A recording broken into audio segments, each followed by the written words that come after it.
باذن الله في الفيديو بتاع النهارده اقول لكم ازاي قدرنا نعمل التصاميم دي في اقل من تلت ساعه. هعتبر نفسي لسه معرفش اي حاجه في البرنامج، لسه مبتدئ، وازاي نجيب الافكار والتصاميم والصور، كل ده باذن الله هنعرفه في الفيديو بتاع النهارده. يلا بينا. السلام عليكم، ازيكم يا فنانين؟ عاملين ايه؟ في فيديو جديد. رمضان كريم عليكم جميعا، باذن الله يبقى شهر خير علينا جميعا باذن الله. طبعا لو لاحظتوا الفيديو ده انا بقول لكم يا فنانين، مش المره اللي فاتت قلت لكم يا كنفويه، لان بالفعل في ناس بدات معانا في المجال وبدات تحط رجلها على السلم وتاخد المجال باذن الله خطوه بخطوه لحد ما توصل للمرحله اللي هم مش متوقعينها، اللي هتعجبكم كلها باذن الله. اللي اتفرج على الفيديو طبق ورايا الفيديوهات اللي فاتت استفاد اكتر من اللي اتفرج على الفيديوهات وما عملش اي حاجه. انت اتفرجت على الفيديو ركنته، هتستفاد ايه؟ يقول لي.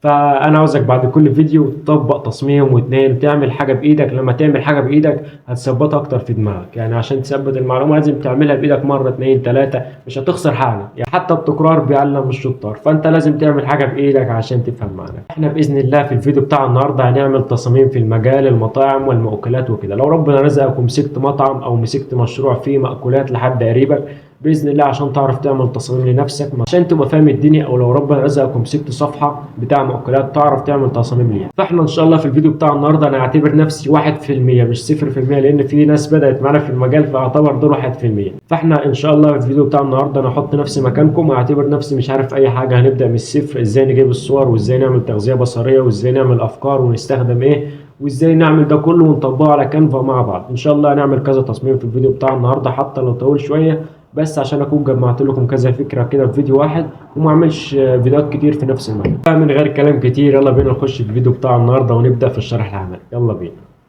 في الفيديو بتاع النهارده يا جدعان هنحتاج 3 برامج لازم يكون عندك على التليفون، لان اغلب التصاميم او التصاميم كلها اصلا هنحتاجها. فاول برنامج معانا طبعا كانفا اللي هنعمل عليه التصاميم. تاني برنامج اللي قلت لكم عليه الفيديو اللي فات او اللي قبليه بنترست، اللي هو ده اللي ما نزلوش ننزله عشان هنحتاجه. تالت حاجه معانا اكيد كلكم عارفينه شات جي بي تي.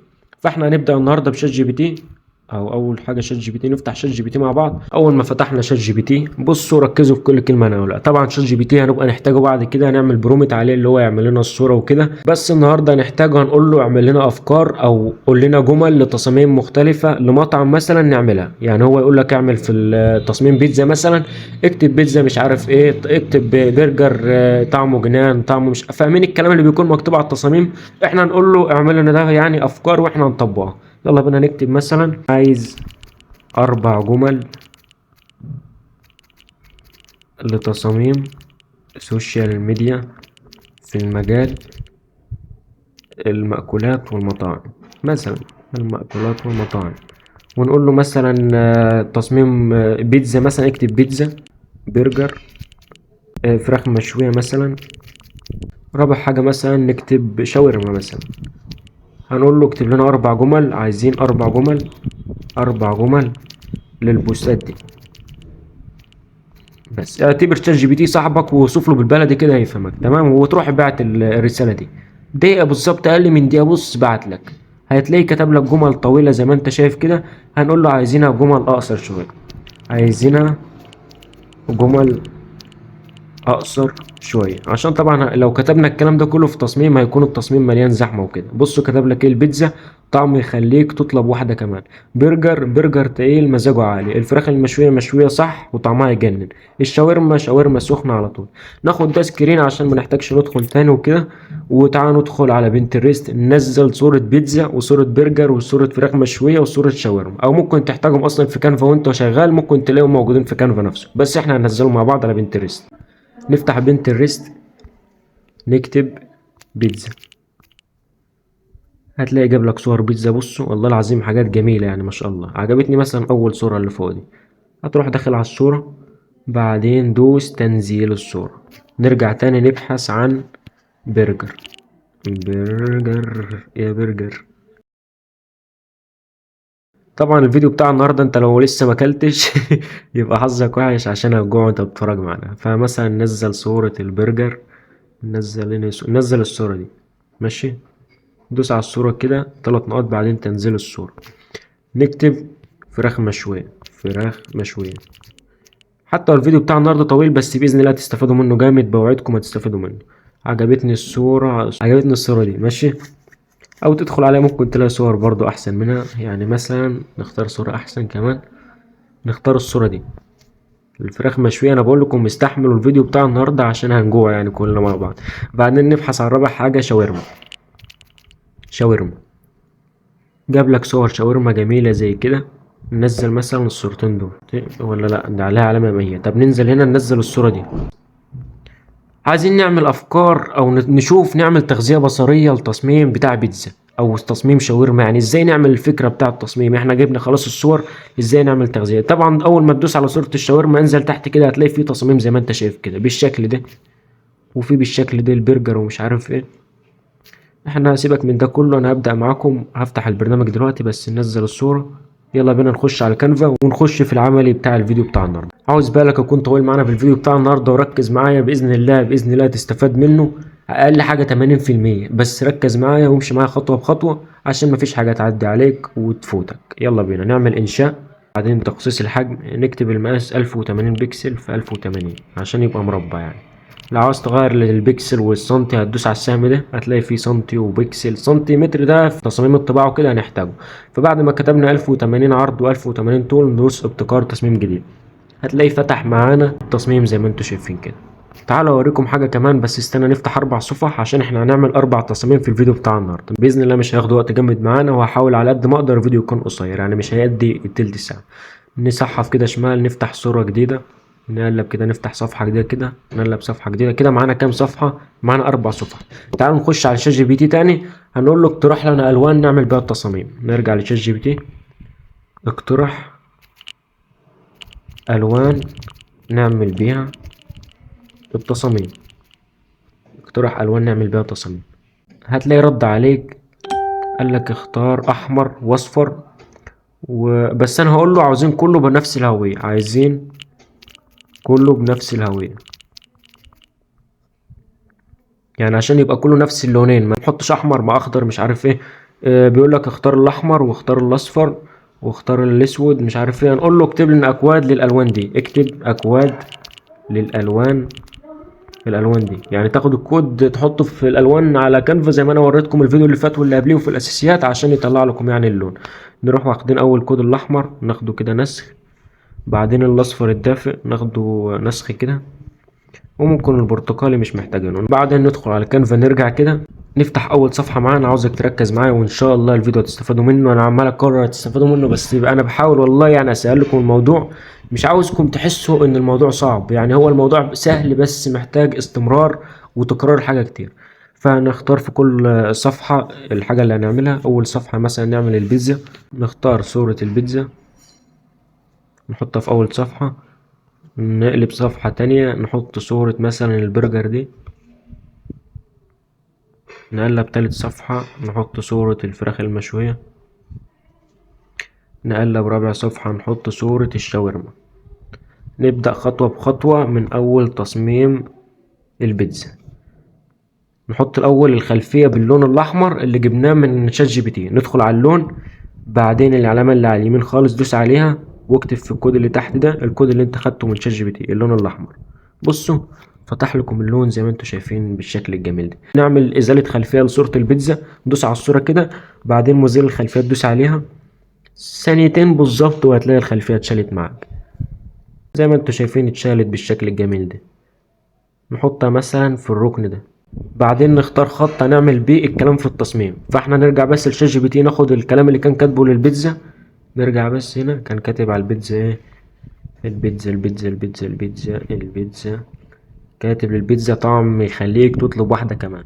ندوس على الكلام كده ناخده نسخ، نسخ نرجع لكانفا تاني نكتب إضافة عنوان أو النص، يعني ضيف إضافة عنوان وبعدين اكتب النص بتاعك طعم يخليك تطلب واحدة كمان. صغر كده وخلي اللون أبيض، مش عاوز حد يستخدم الخط ده خالص لأنه وحش زي ما انتوا شايفين يعني مش مناسب. انت بعد ما تختاره كده ما تسيبش التصميم كده لا، دوس على الخط كده بعدين الخط هتلاقي كلمة الخط دوس عليها بعدين ارفع السهم لفوق خدوهم سكرين وبعدين اي خط من دول دوسوا على تمييز بنجمة عشان يبقى موجود فوق. مثلا في التصميم بتاع النهارده هنستخدم الخط ده اسمه ايه ده فيب هالة بولد مش عارف ايه. اصل طالما يعني طالما انت قول السؤال تاني. هنختار الخط ده وبعدين ندوس كده هتلاقي الخط زي ما انت شايف بقى بالشكل ده. بعد كده مثلا عاوزين نخلي مسافة بين السطرين، يعني بصوا كده الكلام لازق في بعض اوي، دوس عليها كده، قلب شمال شوية هتلاقي كلمة متقدم، دوس على كلمة متقدم، بعدين انزل تحت هتلاقي كلمة المسافة بين السطور. بص شايف دي بتعمل كده، مثلا نخليها في الحتة دي ونصغرها شوية كده. وتعالوا بقى لأحسن حاجة أنا بحب أعملها، هو يعني بتعمل شكل للتصميم بتاعك. ادخل على عناصر، بعدين اختار مربع، اختار المربع بتاعك هتلاقي باللون الأخضر ده، دوس عليه بعدين دوس على اللون، وشفتوا اللون البرتقاني اللي احنا خدنا الكود بتاعه أو الأصفر خدناه من ChatGPT، دوس هنا وبعدين نختار الكود اللي انت جبته، هتلاقيه بالشكل ده.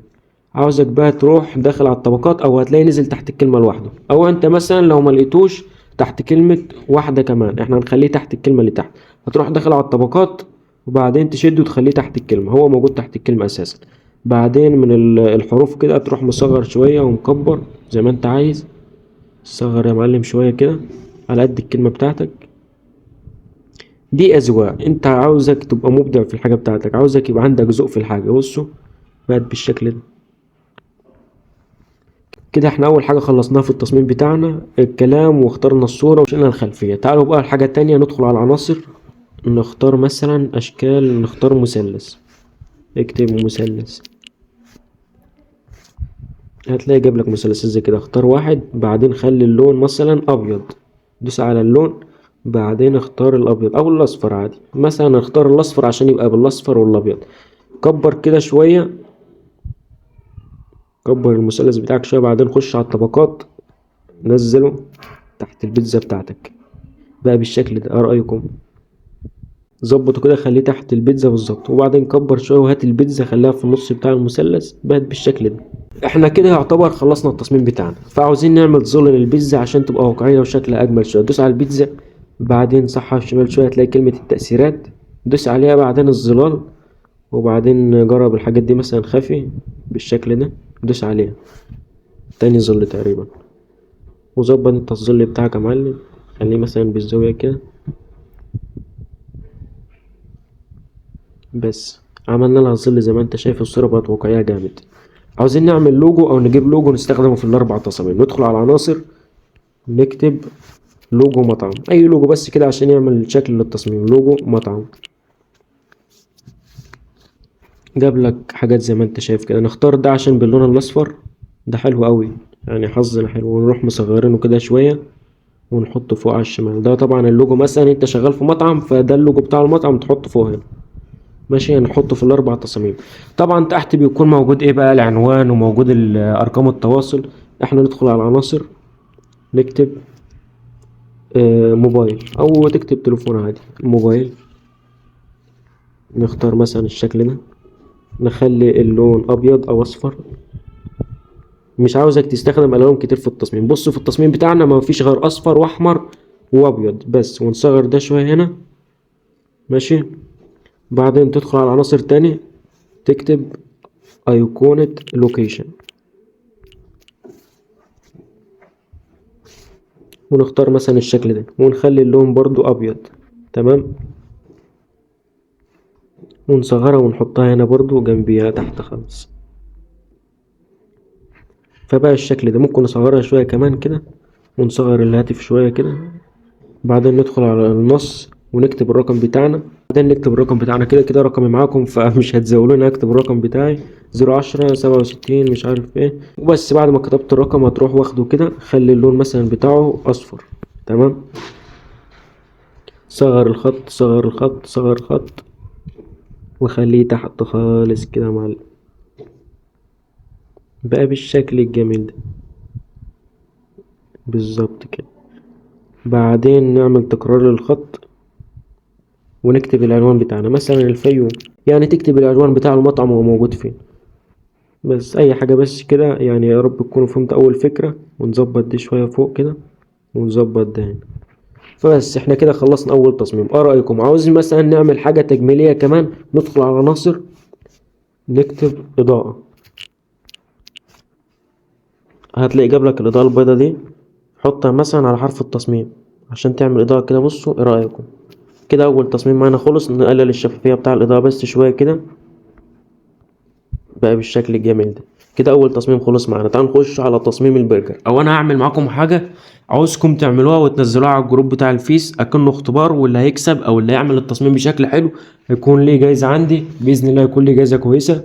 فانا عاوزكم تعملوا التصاميم دي وتنزلوها على جروب الفيس النهارده او بكره بالكتير او الاسبوع ده، يعني هديكم فرصه الاسبوع ده. احنا خلصنا اول تصميم. ثاني تصميم بتاع البرجر عاوزكم انتوا تعملوه وتنزلوه على الجروب. يعني انت مثلا بدل ما تحطوا مثلث تحت البيتزا ممكن مثلا تعمل كيف. استنى بس نخلي الخلفيه لونها احمر، بعدين نشيل الخلفيه للبرجر، نزيل الخلفيات ندوس عليها هتلاقي الخلفيه اتشالت عندك. بدل ما تحط مثلث تحت البرجر زي كده زي البيتزا، ادخل على العناصر، بعدين اختار مربع او مستطيل، اخترناه كده بقى باللون، نخليه اللون الاصفر، بعدين نشده كده ونخليه تحت البرجر، نخليه بالشكل ده او نصغر شويه كده. تمام. وبعدين تضيف العنوان بتاعك. انا هعمل ده على السريع وهرجع لكم تاني بس بنفس الفكره، يعني شكل مش لازم مثلث. انا بص عملته كيف. ممكن الفرخه تدوس ازاله خلفيه للفرخه وتخلي اللون الخلفيه احمر، ماشي. بعد ما الخلفيه تتشال بس صوره الفرخه اتشالت زي ما انتم شايفين كده. بدل المثلث والشكل ده ممكن تدوس على العناصر، تدوس مثلا مربع. تمام. هتلاقي جاب لك الحاجات دي. اختار مثلا الشكل ده وخلي اللون بتاعك اصفر وكبر شويه كده وخليه من تحت كده. بعدين دوس على الطبقات نزله تحت الفرخه بتاعتك بقى بالشكل ده. تلاقي التصميم خلص بتاعك في ثواني. يعني بص عملنا التلات تصاميم على السريع. نخش على الشاورما، بعدين نشيل الخلفيات، مزيل الخلفيات. عاوزين نحط حاجه ورا الشاورما، تروح مخلي الخلفيه الاول احمر، اللون نخليه احمر، بعدين ندخل على عناصر نبحث عن دائره، نخلي لون الدايرة هي جت اصفر لوحدها نخليها تحت الشاورما، ندخل على الطبقات بعدين ننزلها تحت الشاورما بقت بالشكل ده. ايه رأيكم؟ اقسم بالله حاجات جميلة ومش بتاخد وقت كتير. المهم انت تكرر وتكون فهمت الفكرة. نكبر ده كده. يعتبر التصميم بتاعتنا خلص. انت لما بتعمل الخلفية بتلاقي التصميم خلص. نجيب الكلام من شات جي بي تي للتصميم بتاع البرجر. برجر تقيل مزاجه عالي، ناخدها نسخ كده، ماشي. بعدين لو عايزين نكتب بنفس الخط الموجود في التصميم التاني بتاع البيتزا ندخل على الخط ندوس كده، بعدين ندخل على الثلاث نقاط اللي هو المزيد، بعدين نسخ، بعدين نرجع لتصميم البرجر دوس كده في اي حاجة، بعدين 3 نقاط لصق، هتلاقي الخط موجود هنا. اكتب برجر تقيل مزاجه عالي. طبعا في الخط والالوان انا عاوزك تبدع انت، يعني دي كلها اذواق. بعدين ندخل مثلا نعمل تكرار للمستطيل، نعمل تكرار للمستطيل ده ونخليه تحت الكلام تحت الطبقات، بعدين ننزله كده، بعدين نظبط كده، نخلي الزاوية بتاع المستطيل 0 عشان يبقى بالشكل ده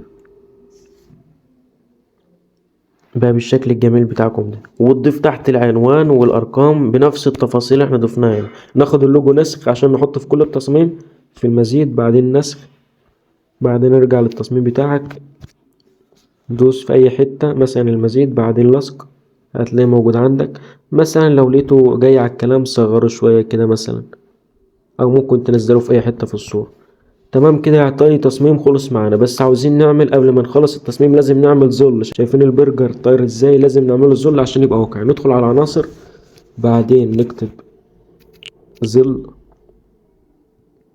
نختار الظل ده مثلا، بعدين ندخل على الطبقات نخليه تحت البرجر.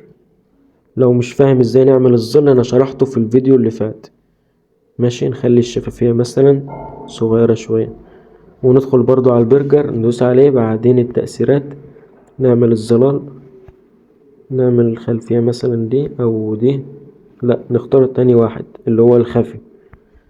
ظبط الظل بتاعك، ابدع. انا عاوزك تبدع، يعني دي كلها اذواق. انت لو ذوقك حلو حاول تخلي ذوقك حلو، ماشي. بقى بالشكل الجميل ده. تمام. وضيف تحت الارقام والعنوان والتفاصيل والحاجات دي كلها. بعدين نخش على التالت تصميم بتاع الفرخة. الاول ناخد اللوجو بتاعنا نسخ من هنا، ندوس المزيد بعدين النسخ، ندوس هنا المزيد بعدين لصق هتلاقي موجودين. هنكبره شوية بس وندخل على شات جي بي تي نجيب الكلام اللي كان موجود على الفرخة. فراخ مشوية صح وطعمها يجنن، ناخده كده نسخ، استنى ناخده كده نسخ، ماشي. ازاي نجيب الكلام يبقى بنفس الخط؟ ندخل على تصميم مثلا البرجر وندوس على الكلام، بعدين المزيد، بعدين نسخ، بعدين ترجع للتصميم بتاع الفرخة، بعدين تدوس المزيد وبعدين لصق، اتلصق عندك. ماشي. نكتب الكلام اللي جبناه من ChatGPT: مشوية صح وطعمها يجنن. بس نمسح اخر شكل كده، تمام، وتصغرها شوية، بقت بالشكل ده. تعالوا بقى نعمل حركة جميلة. تدخل على العناصر، بعدين امسح ده واكتب دائرة. هتلاقي الدائرة جت. اختار اللون الأبيض، ماشي، وحطها تحت كلمة مشوية، وأقول لك تعمل ايه دلوقتي. حطها تحت كلمة مشوية بالظبط الدائرة. دوس على الكلام بتاعك، بعدين دوس على كلمة مشوية، اختار كلمة مشوية بس، دوس عليها كده. بعدين شايف علامة اللون اللي تحت دي حرف الايه، دوس عليها واختار اللون الأصفر، بقت بالشكل، أو الأحمر مثلا، الأصفر عشان يعكس على الشكل اللي احنا عاملينه بالأصفر تحت. بقت بالشكل اللي انتوا شايفينه ده، تمام كده. معانا تالت تصميم خلص. بس طبعا مش هينفع نسيبه كده من غير ظل، لازم نعمل ظل. ادخل على العناصر، هتلاقي الظل لسه موجود. خده كده، كبره شوية، نزله من الطبقات، خليه تحت الفرخة، ماشي، وقلل الشفافية شوية، بقى بالشكل ده. الموضوع سهل. ومثلا نضيف من العناصر صورة المربع، ونخلي اللون أبيض، ونكبرها كده شوية برضه التصميم بتاعنا، وننزلها تحت. وضيف هنا يا معلم بقى العنوان والأرقام ومش عارف ايه. يعني مثلا نضيف هنا العنوان، ناخد بس العلامات من هنا، نخلي اللون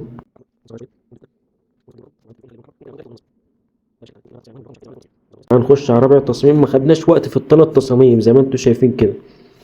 نجيب بس الكلام نسخ من ChatGPT: الشاورما سخنة على طول، شاورما سخنة على طول. ناخدها كده نسخ، خدناها نسخ. وبعدين نرجع للتصميم بتاعنا. ازاي ناخد الكلام نسخ من التصميم بتاعنا؟ دوس على الكلام عادي بتاعك كده، ماشي، بعدين حرك الكلام على الشمال خالص، هتلاقي كلمة المزيد، دوس عليها، بعدين دوس على كلمة نسخ اللي فوق على اليمين، بعدين نرجع للتصميم بتاعنا، دوس على اي حاجة في التصميم مثلا هنا، بعدين حرك على الشمال خالص، دوس على المزيد، بعدين لصق، هتلاقي الكلام رجع عندك كده بقى بالشكل الجميل ده. احنا مثلا في التصميم ده عاوزين نعمل شكل مختلف للكلام. الاول تعال نخلي الشاورما والدايرة حتة واحدة. ارجع كده بس، ادخل على الطبقات، دوس على الدائرة بتاعتك الصفرا، بعدين دوس تحديد، بعدين دوس على الشاورما، تلاقي الاتنين اتجمعوا مع بعض كده. دوس كلمة تجميع اللي فوق، هتلاقيهم بقى حتة واحدة.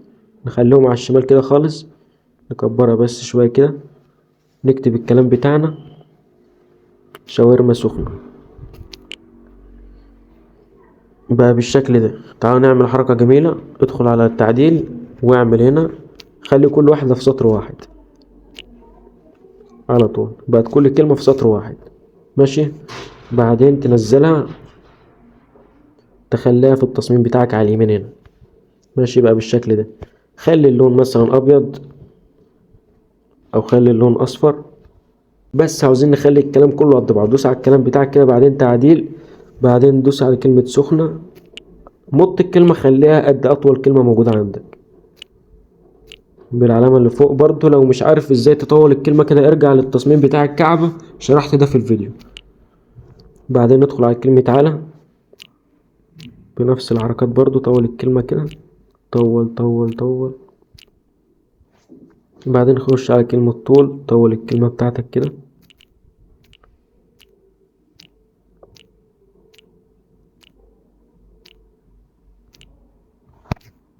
وبعد ما طولنا الكلام بقى قد بعض كده، نصغرها بس شوية كده.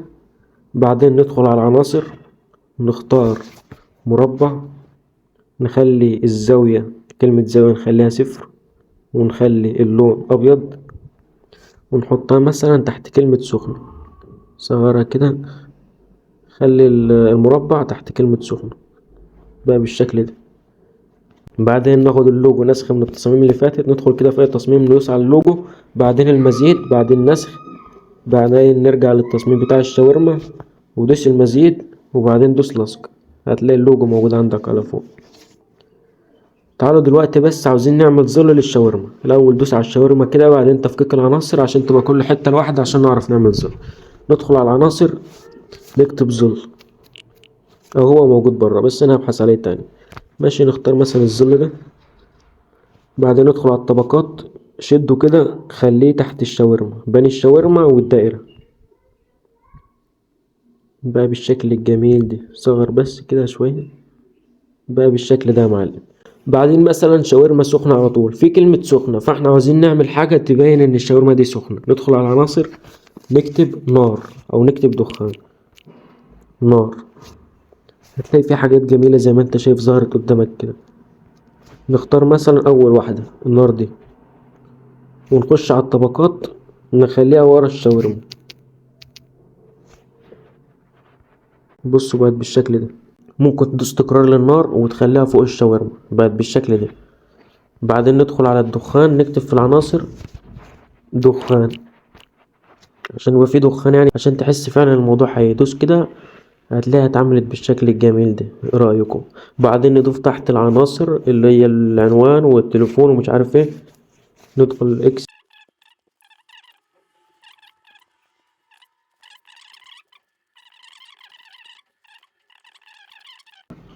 هو بس يا معلم خلصنا الاربع تصاميم زي ما انتوا شايفين. الموضوع سهل والله، الموضوع سهل، بس انت بس ابدأ وسيبها على الله. ابدأ وسيبها على الله هتلاقي الموضوع سهل. ندخل على التصميم بتاع البرجر بس كده، اعمل حاجة بسيطة. ندخل على العناصر، نكتب مثلا خصم، هتلاقي كلمة خصم 50%، دوس عليها هتلاقي في حاجات كتير ظهرت قدامك. نختار مثلا الشكل ده، نختار اللون الأحمر. اللون الأحمر ده نخليه مثلا أصفر.